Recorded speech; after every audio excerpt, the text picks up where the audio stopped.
এটা মাথায় রাখতে হবে শিক্ষামন্ত্রী অবশ্যই, যেহেতু আমাদের বাচ্চারা আগামী দিনের ভবিষ্যৎ।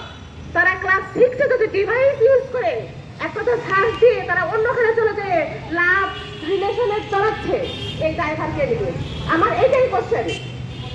পরবর্তী কারিকুলাম কি হবে আমি জানি না, বাট আমার একটাই কোশ্চেন যে আমার বাচ্চা যে অ্যান্ড্রয়েড ফোন ইউজ করতেছে, আমার বাচ্চা যে রিলেশনে দাঁড়াচ্ছে, এই ড্রাইভার কে নেবে? আমার বাচ্চা যখন ভিকারুননিসা নূর স্কুলে পড়ছে, আমি তাকে সর্বতোভাবে সহায়তা করছি আর্থিকভাবে, তাকে শিক্ষাগত দিক থেকে উপযুক্ত করার ক্ষেত্রে। আমি জাহাঙ্গীরনগর বিশ্ববিদ্যালয় থেকে অনার্স মাস্টার্স করা।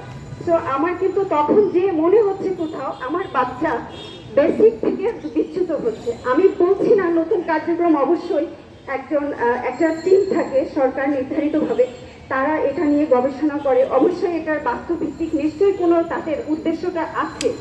কিন্তু আমি মনে করি আপনার মতোই একই সহমত আমি, আমাদের এই শিক্ষা কার্যক্রমটাকে আমাদের প্রাতিষ্ঠানিকভাবে উপযুক্ত করতে হবে এবং প্রত্যেকটা অভিভাবক থেকে শিক্ষক এবং মাউসির সাথে এটার একটা চেন থাকতে হবে। ক্রমান্বয়ে এদের মধ্যে যদি একটা চেন অফ কমান্ড থাকে, উপযুক্ত একটা নির্দেশনা থাকে, আমরা আগের দিন জানতে পারি না বাচ্চা পরের দিন কোন বিষয়ে কি অ্যাসাইনমেন্ট তার আছে বা তার কার্যক্রমটা কি, কিংবা সে শিক্ষকের কোনো, আমাদের কিন্তু পূর্ণাঙ্গ সিলেবাস নেই, 6-7 আমরা কোনো সিলেবাস পাইনি, আমাদের কোনো স্ট্যান্ডার্ড কোনো গাইডলাইন নেই যে গার্জেনরা আমরা বাচ্চাদেরকে কী শেখাবো। আমরা আমাদের কথাগুলো বলতে চাই, আমরা মিডিয়ার মাধ্যমে কথাগুলো সরকার প্রশাসনের কাছে পৌঁছাতে চাই। আমরা চাই মাননীয় প্রধানমন্ত্রী জিনিসটা নিয়ে, ব্যাপারটা নিয়ে ওনার একটু হস্তক্ষেপের প্রয়োজন আছে। আমার কাছে মনে হচ্ছে উনি অনেক কিছুই জানে না, ওনার অগোচরে অনেক কিছুই হচ্ছে।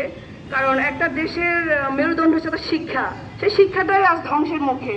তো আমরা চাচ্ছি আসলে শিক্ষা কারিকুলাম নিয়ে আমাদের বিরোধিতা একটা জায়গায়, যে আমাদের কাছে মনে হচ্ছে যে কারিকুলামটা প্রণয়ন করা হয়েছে সেটার জন্য আদৌ আমাদের দেশ এবং আমাদের বাচ্চারা, আমাদের শিক্ষকরা কেউই প্রস্তুত নয়। আগে আমাদের রাষ্ট্রকে সেরকম করা হোক, যতগুলো ইনস্ট্রুমেন্ট লাগে সেগুলি দেওয়া হোক, আমাদের যে খরচের ব্যাপারটা সেগুলো স্কুল দায়িত্ব নিক, তাহলে আমরা তো কোনো আপত্তি থাকবে না। কিন্তু দেখা যাচ্ছে আমাদেরকে প্রতিদিন পড়াতে বসছে, আমি বুঝতে পারছি না আমি কীভাবে পড়াবো, কোথা থেকে শুরু করব। আমি গ্রাজুয়েশন কমপ্লিট করে একজন মা হয়ে আজকে আমি অসহায়ের মতো বাচ্চাকে পড়াতে পারছি না। আমি চাই শিক্ষা নিয়ে আজকের কাছে না বা অবশ্যই কথা বলবে। অনেকগুলো স্কুল আছে, এই স্কুলে সব অভিভাবক মিলে যদি মনে করে এই কারিকুলাম ভালো, তাহলে আমরা এই সিদ্ধান্তই নিব। আর এই কারিকুলামের বাচ্চারা কিছুই শিখবে না। আমার বাচ্চা সারাদিন মোবাইল দিতে, আর আমি মনে